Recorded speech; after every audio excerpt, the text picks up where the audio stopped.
Hey there, gamers. Welcome back to Cryptic Gaming. I hope you guys have been having a wonderful week.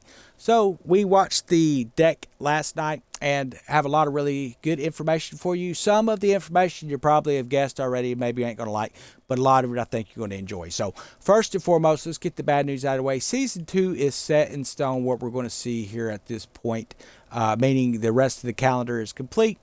It sounds like we're getting an extension of Season 2 by another week, so we'll probably have another Glory Adorned event or something after this. We'll have to wait and see. But I don't think they've added that other week on here yet. So when Season 3 starts, you're going to see a huge shift in the game, as I've told you in some of the past videos. They confirmed everything I've been hearing from my inside testers and things like that have been getting us a lot of information. Now, understand, to get us this information so that I can relay it to you, the gamer, to keep you excited and stoked about the game.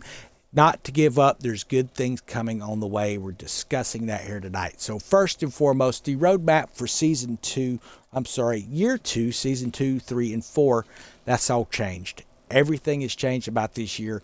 They're going to be getting us a new roadmap, but here's what they have given us today for season 3. As we come into season 3, first and foremost, we are getting the faction war system, and we're going to be discussing that in a little bit more detail here for you right now. So I had told you in the past it's reported 21 territories. We weren't sure how that was going to expand into the game. If that meant eventually, we'll get that northern section. I still believe that's coming. They talked a little bit about it tonight. We'll discuss that too. That's not anything coming soon, guys. Like I said, I wouldn't expect to see that until year 3, guys, would be my guess. But we're looking at 2 factions for sure to start off, which is going to be DMC, Campaign Royale. Okay, and then there is a potential, they said tonight, for a third, if you want to call it a faction, or a third option is what their wording was, which was that it would be something the gamer themselves could decide. So if you remember, we had discussed what this game used to be in 2013, and you had the 2 factions up here, which was, I believe, if I recall correctly, it was Spanish and British, which would be like your Man of Wars and things like that, which, by the way, if you come down here in World Tier 2 far Megafort Eastern enough, you will end up seeing a Man of War spawn in on you. It's been confirmed by the Discord leader. He's had it popped in on him like 5 times already from what he was saying. So I need to get down there and see if I get some video of it one day. But one of the things that's been pretty cool is the fact that we used to have what was called disputed waters in that early game, and they have discussed about wanting to go back to the early successful test that made everybody excited about the game. And this is one of those tests back in 2013, guys. When I say a test, it was not something with amongst game testers. It was at a open expo that anybody could go to as long as you had a ticket, and I got to participate, and it was the first time I seen this game, and it was amazing. You could decide to be a pirate of your own type, and you can just do some alliances. Now remember, a reputation alliance system is going to be coming into the game. We're going to see aspects of the reputation setup coming in, but the alliance system is going to be something that happens later, and it sounds like it will be expanding within the game story arc. Starting in season 3, we're going to see a new character come in, a new boss, a new pirate lord, whatever you'd like to call it. And it's going to be someone that we've been introduced to but never seen their face. Sounds to me like it's going to be Freeman. We've been looking for his treasure. We've been hearing about all these different types of issues and stuff like that, and things going around, rumors and all. I believe that's who it's going to be. They did not confirm that. It was asked, would it be Captain Jack Sparrow from Pirates of the Caribbean? I don't know why it would be. That has nothing to do with any historical significance. That's solely a Disney thing, and maybe whoever wrote the books or whatever, but it had nothing to do with any of this aspect of this area at the times and stuff. So I would be highly suspect. I wouldn't even expect to see that guy. That sounds like a very a weird question to ask, but no, I don't think it's going to be that. In fact, they just kind of laughed about it. They didn't really actually respond one way or the other, but they did say it's someone that we're familiar with, and that would be who we're familiar with if it's adding a new boss. So that'd be kind of cool. Now, does that mean a new boss is Rema and Scarlock, and he could be a third option for us? That could be the third option. That could be that third option where we come up here and we create, when the alliance system or the guild system opens, we have that open seas ability, but maybe it progresses down into here. We know that there's 18 territories here.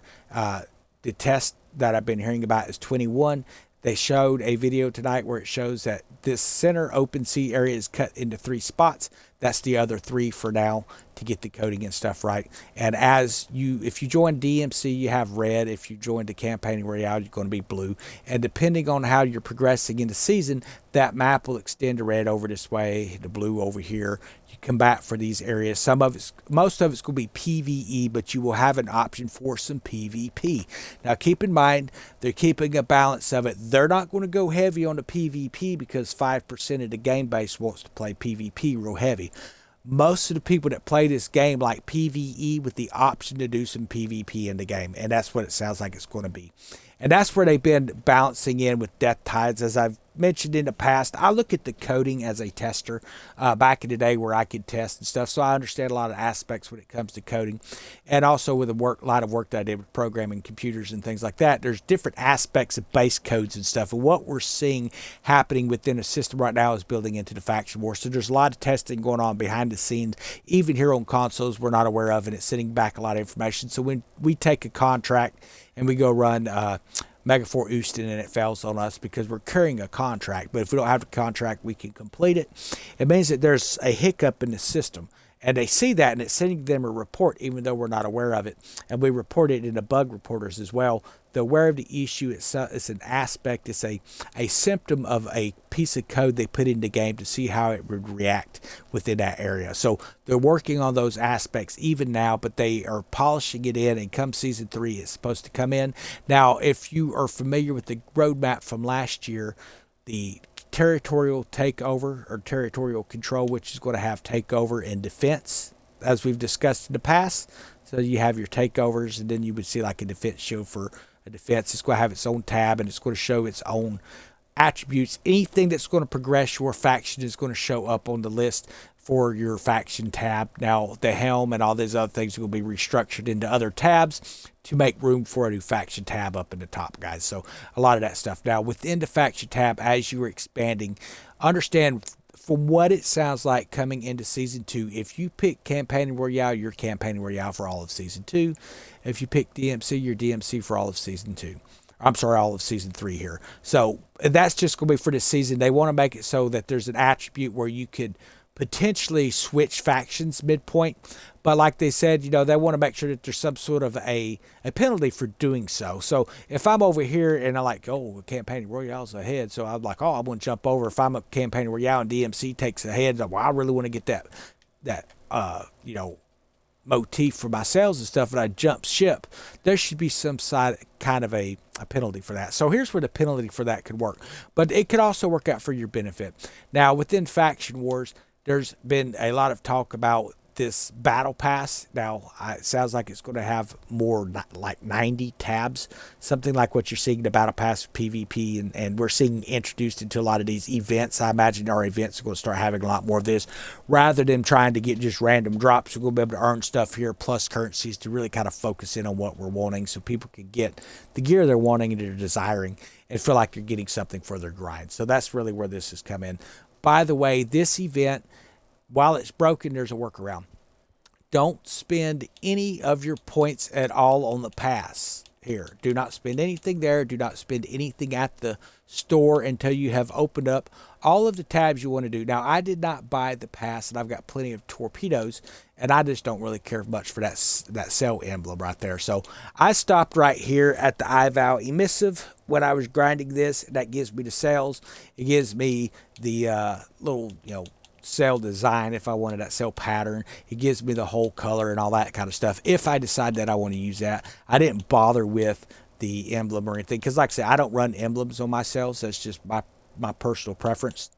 And I've got plenty of Hell's Gate Serpent torpedoes already stacked, so didn't really need a chest. Now, that's not to say I won't come in, but for me to start progressing this pass again, I have to earn up to 2,000 points. Talking about, looks like them little red tea bags. We got to get about 2,000 of those, and then it'll start progressing through the pass. But wherever it is, you're looking at 12 times 500, so you got to get about 6,000 points here before it'll start progressing again on this pass. So that'd be 6,500, 7,000, 7,500. Now, bands I've already had to get to 6,500 to get here. Yes, I have to earn the 6,500 again. No, it's not going to give me anything else until I get to the 700, or I'm sorry, the 7,000 aspect, then it'll start to move forward within this part of pass here as well. So if you haven't spent anything, as soon as you earn 7,500 of these event points and you haven't spent any of that, and you haven't spent anything down here in the premium tab here yet, you can finish that and then you can go spend your points. But if you're doing like me, opening one and then moving over, then you got to open another and move another, you're having to earn those points 2, 3, 4, 5, 10, 15 different times. So get the pass done and then go spend those points. That's the workaround for that, guys. I hope that explains some stuff. Now, season 3, are we getting the hand-to-hand combat? That is the number one question. Well, hey man, the answer to that is pretty simple. Not yet. Okay, now they did not give an indication of when, so don't bother asking me when in the comments, guys, because I don't know. I can give you the information. I can tell you that they have tested a lot of aspects of it, that it needs some more work. It's not quite where people want it at, that it's currently on hold, and we're not going to see it until it's ready to go. Now, we're talking about a major expansion into the game by entering into a hand-to-hand combat. Now, what everybody wants is a polished combat system where if you and I are fighting each other, or we're fighting an NPC ship, and I want to be able to board his ship and have fun by fighting that, okay? That takes time to build that type of system. That type of system is old. It existed within the game to a degree, but it's not something that ever was polished in. So yes, they're working on it. They want to get it in there, but this game, first and foremost, is about naval combat. It has always been a primary focus of this game. That's pretty obvious. Anyone who doesn't realize that hasn't really been paying attention, I guess, but that's the focus of it. Once they get the foundation for the faction wars, which is the end game attribute, everything that's currently in the game will feed into, and leading into a more expansive faction where you could have your own pirate crews, your own alliances or guilds, and you could have these other types of alliances if you prefer to be with those guys as well, having your own pirate forts and having, you know, a lot of these things that we all want. You have to build up to it. Now, yes, they could have released the game with all of that stuff in it. Would have been awesome, obviously. The game was past date or post out, things. They've been listening to people for so long that yes, the attribute of this is what I tested in 2013. What most of you are asking for, the ability to be able to board enemy ships, even other people's ships and stuff like that in combat and stuff like that. It was something that was in that early game aspect, and it was very popular. They've said they want to get back to more of those popular things. Now, when you're sitting there and you're thinking, well, what do they mean by the more popular test? Well, they're talking about the elements of the game that had everybody stoked for so long that people judge the game because it doesn't currently have, but they're trying to build up into it still. So we're going to see these aspects coming into game. They've discussed that. We're going to see it. We're going to see the sloop of war coming into season 3 with that faction wars. That's going to be part of the past. We're going to see some new armors. We're going to see some new weapon specifics for poisons. We're going to see blueprints and things like that coming into the game as well. We're going to see over here with our weapons ascension system where we can add poison effects to our weapons. We're going to see where we're going to be able to add negation effects, mitigations to our armors. We're going to be able to add a healing effect to our armor, build our own Ouroboros out. Now, it's going to be similar to what we see with the weapons system here, guys, where here's the way it's going to work. So we're going to explain this as a weapon and an armor system just to save time here. So whether it's a weapon or this armor, Iron Husk 5, we have explosive, we have a white type, so we can have 4 upgrades. Whether this is a weapon or an armor, that stands true. A green, 2 blue, and a purple.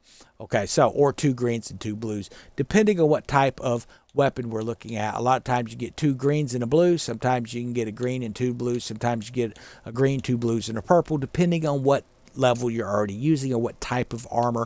Obviously your epic gear and things like that, your legendaries and your rare type things, and then your basic gears, which would be your greens and stuff, is where you can do that. But what we're going to see is within the green or your basic upgrades, you're going to have 12 new abilities. Now those are going to be things that can allow you to heal here within your armor. Some of them will be based off of brace. Some of them may be based off of successfully bracing against damage. Some of them will be like just as you see with the Ouroboros armor, where for every second you can gain back some severity damage. So you can eventually put on your own restoration perk on this and have an Ouroboros, and then we could add in an AoE, something like a electric shield or a blast radius or something like that, that is more of an offensive charge. Or maybe we put it in where it's more like the Nova armor, where if they bump into you it causes a blast. We could add that attribute onto it as well. But there's going to be 12 green upgrades, 10 blue, and 6 purples that you can do on your armors. Now,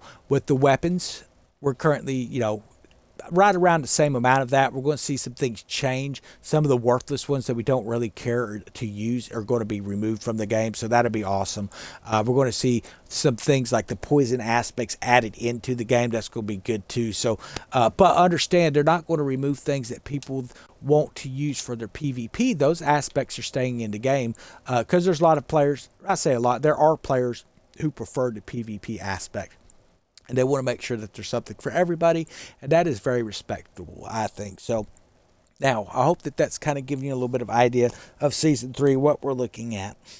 Now, the officer system sounds like that is going to be delayed also. Now, keep in mind, the officer, the way it was supposed to work is they said that we would have to go to a location and go save an officer. We'd have to fight our ship, a bunch of ships, come to a location, get on there, and then we would fight through them, through the, hand-to-hand combat through NPC pirates to get to them and save an officer.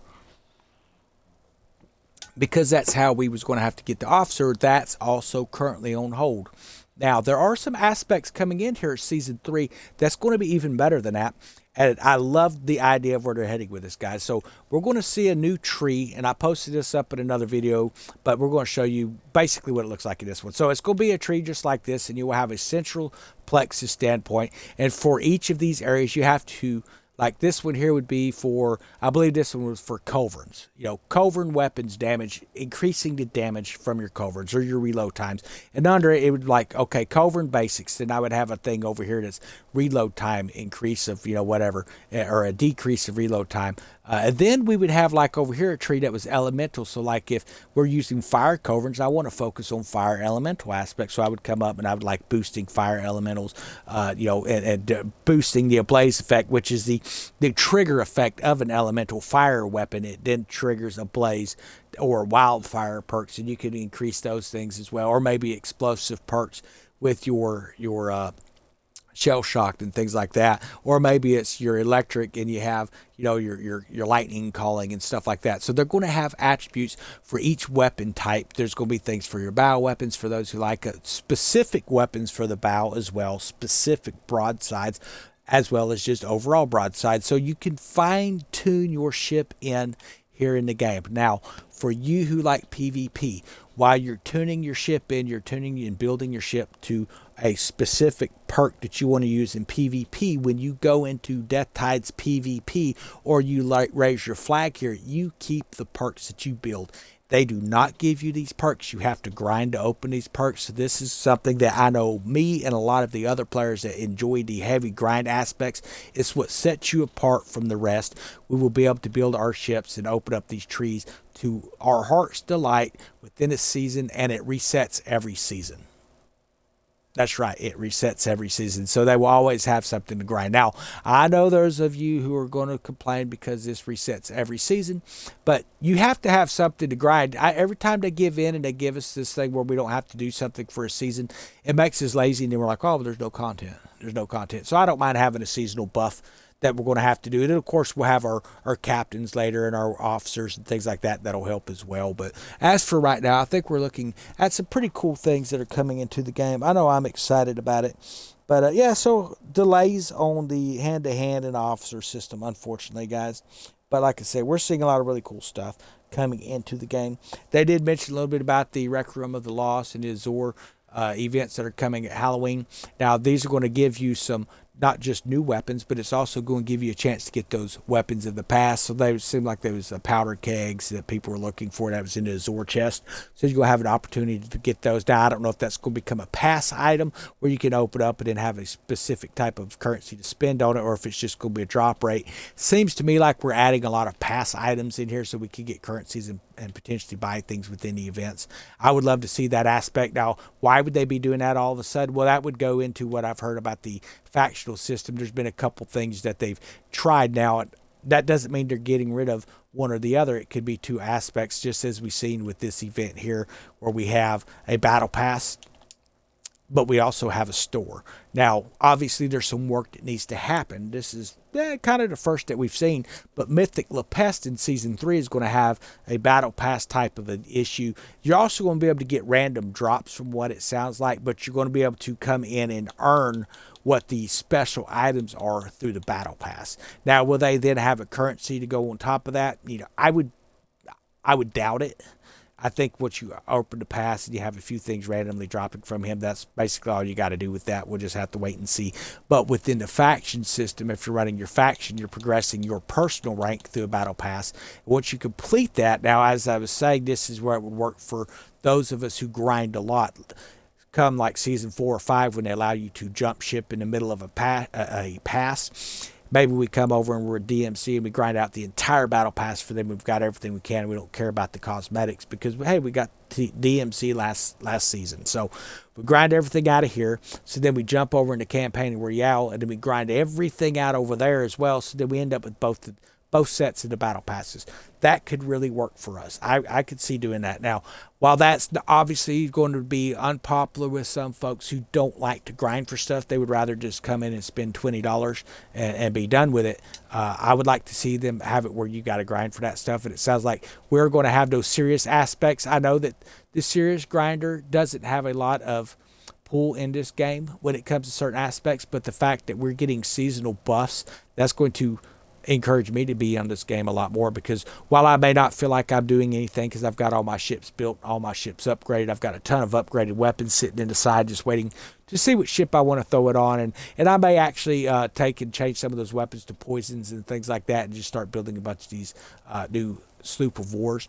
I just got to kind of play around and see what they end up doing here in season 3, but it's giving us options, and that's going to give us some more options as far as those buffs, because right now my biggest thing is everyone's like, well, I don't have anything to do. Well, if you had seasonal buffs, you could be grinding out some heck of a seasonal buff, getting your ship prepared a certain way, and then jumping into PvP and dominating over there and having some serious bragging rights. So that's going to be pretty awesome to see that coming into, yes, your reputation system. So that'll be some of the aspects of what we're seeing. You start getting a reputation of having one kick butt freaking setup, man.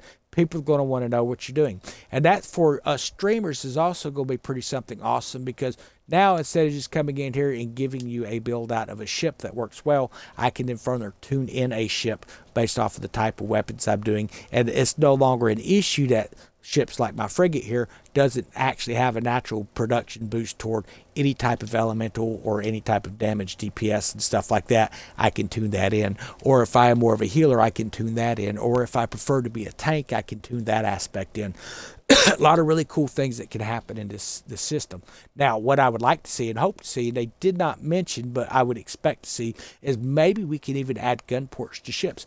Now, what's this going to do when we start upgrading our armors, guys? Are we going to see a higher level ship in our own personal arsenal? Think about it. We went from a level 13 to a 14 to a 15 just by ascending weapons. We went from a level 13 all the way up to a 15 just because we could ascend weapons and bring that ship up one more level. So I've not heard anything about being able to bring a ship up to an 8th upgrade level, but we will have our ascension weapons or our ascension system on our armor. So we're looking at least maybe hopefully getting to some 16s would be pretty cool.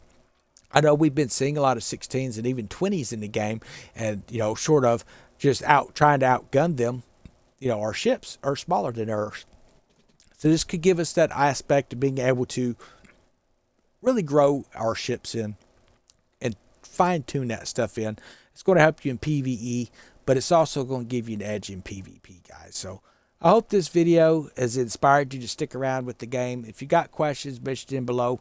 Understand the only questions I can answer are the ones that I've been giving answers to, or I've heard, rumor coming down the pipe about upgrades and stuff.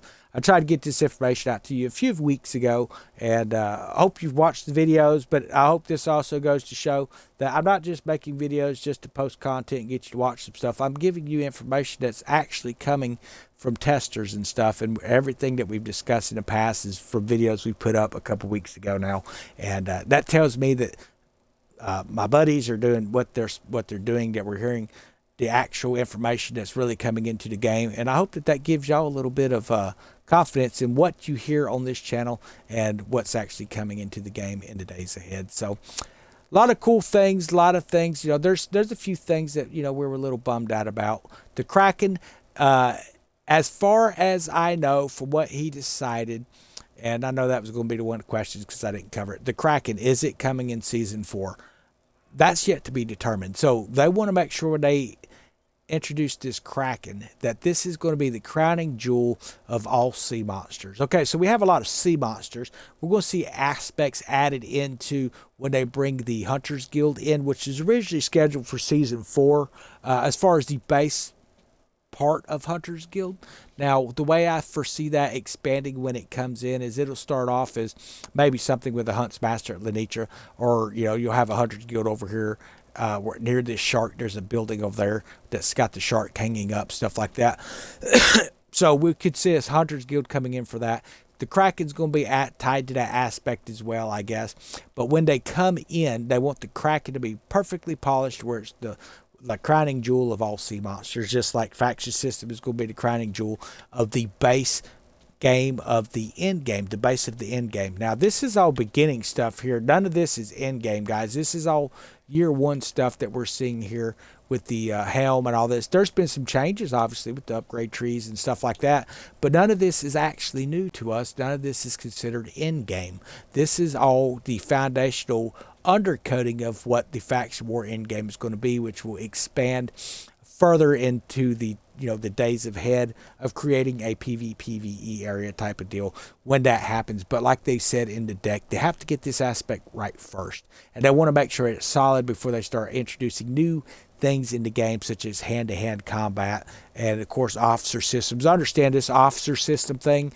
I believe what we're going to be seeing with this testing of the seasonal buffs is going to be part of that officer system. It's just some early testing, is my guess. Testing some code, see how it works, see how popular it is amongst the gamers. Is it something that's being ground out by a majority of the gamers? How does it affect the overall balance of the warfare in the game as well? If you're coming in here, are we just slaughtering through all the ships? I mean, we're already blasting through these legendary pirate lords like they're nothing with 5 people. So it used to take more than that to drop some of these bosses. Back last year, just in season 1, it took quite a few guys to drop La Peste, and then they continued to nerf it down because they had to keep in mind the solo player. So tier 1 solo player, tier 2 you kind of got teams. There's talks about future expansions into like world tier 3s. They want to see how they would do that. Now there's been some rumor that that could end up being something up in this area that encompasses the entire map. But if you come into it, it would test here first that if you come into World Tier 3, that puts you in a PvPvE area. That would be an added type of difficulty, because that's what they're asking for, is more difficulty. Well, the best way to add difficulty is to make it so you're in PvP at all times. So I imagine that's what we'll see first, and it'll test those aspects before we see this coming in to into play up here, guys. But they were asked about the expansions, and they said that that is something that they're actively still looking into and working on, and wanting to make sure that the factions will be for those particular areas now, which would be British and Spanish, by the way, guys, for those who don't know that. And historically, you had your Spanish, which would be explaining why we're seeing a man of war being tested down here at Megafort Euston, because Spaniards are coming into Spanish manual war. And then, of course, your British ships and stuff like that, which we're seeing, with your frigates, which is where a lot of this stuff kind of was coming from, and all, and corvettes and things like that. So we're going to be seeing several aspects of the game change at that time, but we're still a ways out from that as well. So they talked about, a Northern Territory would introduce new elements as far as factions, and then potentially up to starting with 2, and then adding the additional 3rd faction, which is what I had told y'all about that early testing in that other video. So hope you guys have had a wonderful day. I'm going to hop off here and get back to playing. Y'all have a wonderful evening.